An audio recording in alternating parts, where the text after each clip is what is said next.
এই শাড়িটা তো বেশ ভালো, এটা দেওয়া যাবে। কি রে ভাই, তুই আমার আলমারিতে কি করছিস রে? না মানে মানে মানে এই শাড়িটা আমার খুব পছন্দ হয়েছে, তাই আমি এটা নিয়েছিলাম। ও, তুই তো আগে বল বল যেটা তোর পছন্দ। তুই একদম চিন্তা করিস না, এসব এখন কোনো ব্যাপার না। তোর যা যা এখান থেকে পছন্দ তুই সব নিয়ে যা, তুই একদম চিন্তা করবি না তো।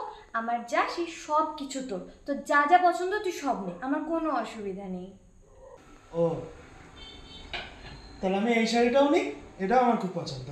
হ্যাঁ হ্যাঁ, সবই তোর, তোর যা যা পছন্দ তুই নে তো। তুই না সত্যিই খুব ভালো।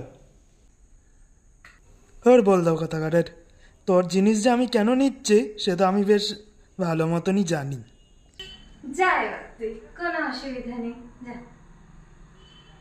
এটা তোমার জন্য, একেবারে দারুণ দারুণ শাড়ি আছে এতে। আমাকে বোকা মনে করেছো? আমার সব জিনিস তোর আর তোর সব জিনিস আমার, বুঝলে ব্যাসাধন? আমি অত বোকা নই। তুমি ভুলে যাচ্ছ আমি তোমার থেকে 4টে দুর্গাপুজো বেশি রেখেছি। হ্যাঁ, আমি অত বোকা নই যে এমনি এমনি আমার জিনিসগুলো সব দিয়ে দেবো।